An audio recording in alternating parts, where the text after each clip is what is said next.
এই জি ওয়াগন দেখছেন 1.1 মিলিয়ন দিরহামস। এই রোলেক্সটা দেখতেছেন $25,000। এই জর্জিও আরমানি স্যুটটা তো আপনি দেখতেছেনই, that's $2,200 and this Hermes belt $1,300। এটাই আর কি আমার 2 bedroom apartment in royal Atlantis Palm জুমে। আপনারা তো দেখতেছেন, অনেকের জন্য এটা অনেক ব্যাপার স্যাপার হতে পারে, but it's just $6 million for me. And একদিকে যদি আপনি দেখেন, it's a complete sea view. আমার তো মানুষজন ভালো লাগে না, আমি ঘুম থেকে উঠি সবসময় এই সমুদ্রের ভিউটাই আমার জন্য পছন্দ।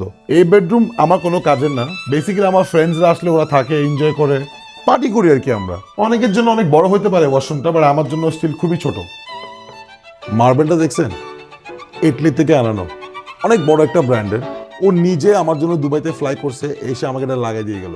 অ্যাভেঞ্জার্স তো দেখছেন, ওই যে Iron Man Robert Downey Junior personally আমাকে দেখা করে এই জিনিসটা গিফট করলো। ও বললো তুমি অনেক কিউট, তাই তোমাকে কিউট জিনিসটা দিলাম। জানি না এটা কি জিনিস, বাট ও যেহেতু দিল নিশ্চয়ই ভালোই কিছু হবে। এটাই হচ্ছে আমার মেইন মাস্টার বেডরুম, আমার আইয়াশি করার জায়গা। এইটার finishing Versace, Gucci, Louis Vuitton, Prada সবাইকে পার্সোনালি কল করছে আমি। পার্সোনালি এসে যে যার ক্যারিজমেটিক কাজ করে গেল। নর্মাল এগুলো আপনাদের জন্য হয়তো অনেক কিছু মনে হতে পারে, দুবাইতে এই লাইফস্টাইল খুবই নর্মাল। আরে কামড় দিবে না, কামে কামে কামে। আসলে আমার কুকুর ভয় লাগে, তো আমি এই ধরনের একটা পুতুলে কুকুর রাখছি, ওই যে প্যাটের একটা ফিলিং থাকতে হয় না, যে হ্যাভ এ প্যাট, তো ওই ধরনের আর কি। আমার বাথটাব আসলে আমার সাইজের কারণে আমি বসতে পারি না এখানে, বাট স্টিল আমি এনজয় করি। এখানে কিছু ওই যে বাথিং বম যেগুলো থাকে আপনার লাগানোর পরে, ওফ, মিউজিক সিস্টেম অ্যামেজিং। ঠিক আছে তাহলে, সালাম আলাইকুম। যাওয়ার সময় দরজা বন্ধ করে যান, আর ওই কাউকে বলেন না আমি আছি এখানে।